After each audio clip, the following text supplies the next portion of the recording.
दोस्तों नमस्कार, स्वागत है आपका यूट्यूब चैनल एबीटेक में। दोस्तों इस वीडियो में हम बात करेंगे उत्तर प्रदेश शिक्षा सेवा चयन आयोग द्वारा जो यूपी टीजीटी पीजीटी की भर्ती होनी है, असिस्टेंट प्रोफेसर की भर्ती होनी है, वो कब तक होगी, क्या चल रहा है आयोग में, सरकार की क्या मानसिकता है और ये कब तक परीक्षाएँ हो सकती हैं, वर्तमान में क्या स्थिति है, क्या परिस्थितियाँ हैं, इन सब मुद्दों पर बात करेंगे इस वीडियो में। तो वीडियो को आप लोग एंड तक देखिएगा, पूरा देखिएगा और शेयर भी कर दीजिएगा। दोस्तों आप लोग भली भांति परिचित हैं कि यूपी टीजीटी पीजीटी 2022 में विज्ञापन जारी हुआ था और तब से लगभग 2 साल तो होने वाले हैं। अभी तक होने वाले क्या हो गए हैं, अभी तक इसकी परीक्षा का कोई अता पता नहीं है। और इस सब प्रक्रिया क्यों अटकी है? ये प्रक्रिया अटकी हुई थी नए शिक्षा सेवा चयन आयोग को लेकर के। तो काफ़ी जद्दोजहद के बाद फाइनली लोकसभा चुनाव में फ़ायदा लेने के लिए सरकार ने 14 मार्च 2024 को नए शिक्षा सेवा आयोग में सदस्यों की नियुक्ति कर दी थी। आप लोग अगर याद हो तो डेट थी 14 मार्च 2024। लोकसभा के जस्ट पहले की बात है कि सरकार ने 12 सदस्यों की नियुक्ति कर दी थी। आनन फानन में सभी सदस्यों को बुलाया गया और 15 मार्च को उनको कार्यभार भी ग्रहण करा दिया गया।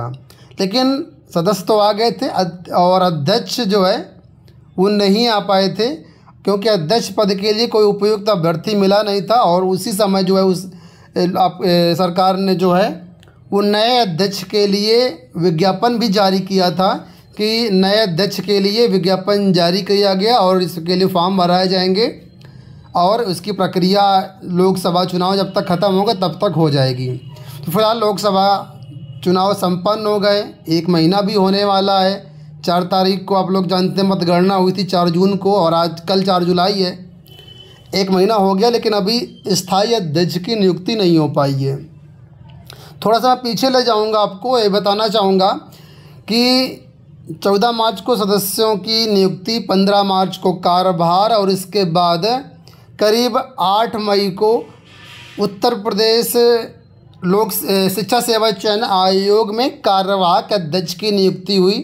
और कार्यवाहक अध्यक्ष जी ने मीटिंग भी करी तो वहाँ पर 9 कमेटियाँ बनाई गई थी। अगर आपको याद होगा तो 9 कमेटियाँ अलग अलग कामों के लिए बनाई गई थी, जिसमें से जो टीजीटी पीजीटी की वर्तमान में भर्ती प्रक्रिया क्या होगी उसकी नियमावली भी बननी थी और बाकी भर्तियों की भी नियमावली बननी थी। इसके अलावा आयोग में कई सारे काम पेंडिंग हैं, जैसे कि अभी तक यहाँ पर देखा जाए तो कुछ भी नहीं है, सब सदस्य आ गए हैं और सदस्य कभी कभी बैठते भी हैं, लेकिन अभी देखा जाए तो धरातल पर कुछ भी नहीं है। तो नए सिरे से पूरे आयोग का गठन हो रहा है, बहुत सारी फॉर्मेलिटी जिसमें बाकी हैं। तो जो 9 कमेटियां बनाई गई थी उन कमेटियों का अभी तक क्या हुआ, क्या रिपोर्ट आई नहीं आई, कब आएगी, ऐसी कोई भी जानकारी अभी तक निकल के नहीं आई है। हालांकि कुछ दिन पहले जानकारी आई थी कि जो 9 कमेटियां बनाई गई हैं वो जुलाई के महीने में अपनी रिपोर्ट दे सकती हैं, आयोग अध्यक्ष को सौंप सकती हैं और इसके बाद फाइनल अप्रूवल लगेगा माननीय मुख्यमंत्री जी के द्वारा। तो कमेटियों की रिपोर्ट अभी तक नहीं आ पाई है, स्थायी अध्यक्ष की नियुक्ति अभी तक नहीं हो पाई है। लेकिन आज एक अपडेट आई है और ये अपडेट सिर्फ संभावना है, वास्तविकता तो कह नहीं सकते हैं। अभी ये जानते होंगे न्यूज़पेपर में तो आता ही रहता है, जब कोई वास्तविकता में हो तब हम इसको माने। फिलहाल यहाँ पर लिखा हुआ है कि चयन आयोग में इसी महीने हो सकती है सदस्य स्थायी अध्यक्ष की तैनाती। और यहाँ पर देखिए दैनिक जागरण की तरफ से अपडेट है कि प्राथमिक से लेकर के एडेड माध्यमिक, एडेड उच्च महाविद्यालयों, अल्पसंख्यक कॉलेजों, तकनीकी शिक्षण संस्थानों में शिक्षकों की भर्ती के लिए गठित उत्तर प्रदेश शिक्षा सेवा चयन आयोग में कार्य तेजी नहीं पकड़ पा रहा है। सृजित सभी 12 पद सदस्यों की नियुक्ति की जा चुकी है, लेकिन स्थायी अध्यक्ष की नियुक्ति अब तक नहीं की गई है। तो अगर इसको हम लोग मान भी लें कि जुलाई में स्थायी अध्यक्ष की अगर नियुक्ति हो जाती है, वैसे मुझे तो उम्मीद कम है, क्योंकि कोई ऑफिशियल अपडेट नहीं है, ये समाचार पत्रों की अपडेट है और ये समाचार पत्र जो है फर्जी न्यूज़ पे बहुत निकालते हैं, आप सब लोग समझते होंगे। तो अगर हम मान लेते हैं कि 1% भी हम मान लेते हैं कि स्थायी अध्यक्ष की नियुक्ति अगर हो जाती है जुलाई में, उसके बाद कब तक परीक्षा हो पाएगी? तो जैसा कि सूचनाएं मिली हैं, बहुत सारे समाचार पत्रों में भी निकल के आया है कि अभी यहाँ पर वित्त नियंत्रक नहीं है और बहुत सारे प्रशासनिक जो पद हैं वो खाली हैं, यहाँ पर उनकी नियुक्तियाँ होनी हैं। इसके अलावा यहाँ पर कंप्यूटर ऑपरेटर नहीं है और सरकार का कहना था कि हम आउटसोर्सिंग से पद भरेंगे। तो आउटसोर्सिंग से जब पद भरे जाएंगे तो इसमें भी अभी समय लगेगा कर्मचारियों की नियुक्ति में, क्योंकि केवल 12 सदस्य वो सारा काम नहीं करेंगे। ठीक है, इसमें जो वास्तविक रूप से काम होगा वो क्लरिकल स्टाफ देखेगा और वो यहाँ पर फ़िलहाल अभी है नहीं है। तो उसकी भी अभी नियुक्तियाँ होनी है। उसकी नियुक्ति में कितना समय लगेगा, अगस्त लगेगा, सितंबर लगेगा, कुछ नहीं कहा जा सकता है। इसके अलावा अगर ये सब होती हैं उसके बाद भी यहाँ पर जब परीक्षा की तैयारी होगी तो वहाँ पर नई एजेंसी का चयन होगा, एक्सपर्ट पैनल हायर किए जाएंगे, एक्सपर्ट पैनल रखा जाएगा, पेपर बनेगा, परीक्षा केंद्र बनेंगे और भी बहुत सारी फॉर्मेलिटीज़ होनी है। नया आयोग है, पहली बार परीक्षा कराएगा तो फूंक फूंक कर कदम रखेगा कि कहीं कोई गलती ना हो। ठीक है, और जानकारी ये भी मिली है कि पहले असिस्टेंट प्रोफेसर की परीक्षा कराई जाएगी।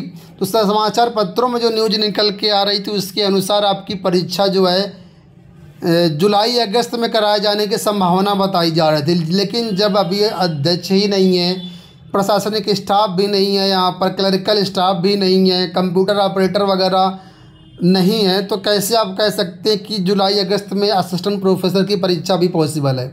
मुझे लगता है असिस्टेंट प्रोफेसर परीक्षा बहुत अगर जल्दी करवा पाएंगे तो अक्टूबर से पहले नहीं करा पाएंगे। ठीक है, और रही बात टीजीटी पीजीटी की, तो टीजीटी पीजीटी की संभावना इस साल होने की ना के बराबर मुझे दिख रही है। बहुत ही रेयर है कि नया आयोग ये जो है इस साल परीक्षा संपन्न करा ले। वैसे जिस तरीके से मार्च में इसका आयोग का मतलब गठन हो गया था, यहाँ पर सदस्य आ गए थे और जिस तरीके से काम हो रहा था वो सब अगर होता तो ये बात पक्की थी कि अक्टूबर तक परीक्षा हो सकती थी। लेकिन मार्च से देखो तो 4 महीने निकल गए, अप्रैल मई जून जुलाई 4 महीने निकल गए। मैं बात कर रहा हूँ जिस दिन सदस्यों की नियुक्ति हुई थी उस डेट से। ठीक है, लगभग 4 महीने हो गए और अभी तक कुछ भी नहीं हुआ। सेम वही स्थिति जस की तस अभी भी है।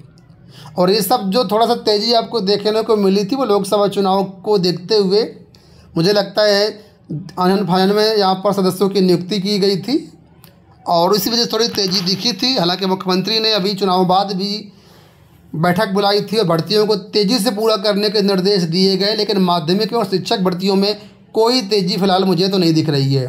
बाकी आप लोगों को अगर दिख रही है तो आप लोग कमेंट बॉक्स से बताइएगा। अगर हम बात करें एग्ज़ाम डेट की, जैसा कि मैंने बताया कि मुझे बहुत कम संभावना है कि फ़िलहाल इस साल भी एग्ज़ाम आपका हो जाए। हो जाता है नवंबर दिसंबर तक तो बहुत बड़ी उपलब्धि होगी, लेकिन संभावना फिर भी कम है। तो आप लोग, मैं तो ये कहूँगा कि जो भी आपको अन्य टीचिंग एग्ज़ाम्स मिलते हैं अदर स्टेट के या सेंट्रल के, उनको फोकस करिए और इसको भी फोकस में रखिए, लेकिन उतना नहीं, क्योंकि अभी चीज़ें स्पष्ट नहीं है कि परीक्षा फ़िलहाल कब हो पाएगी। ठीक है, तो आने वाले टाइम पर अगर कोई अपडेट मिलेगा जो ऑथेंटिक होगा, आपके लिए ज़रूरी होगा, तो चैनल के माध्यम से हम आपको अपडेट कर देंगे। फिलहाल अभी की स्थिति को देखते हुए मैंने ये वीडियो आपके साथ शेयर किया है। मुझे उम्मीद है कि कुछ ना कुछ हेल्प मिली होगी इस वीडियो के माध्यम से और आगे की तैयारी में काफ़ी इंपॉर्टेंट साबित हो सकती है जो भी आपके अन्य टीचिंग एग्ज़ाम्स हैं या जो भी एग्ज़ाम्स आपके लगे हुए हैं। ठीक है, तो अपना माइंड मेकअप करके उस हिसाब से चलिए। इस वीडियो में फ़िलहाल इतना ही। धन्यवाद।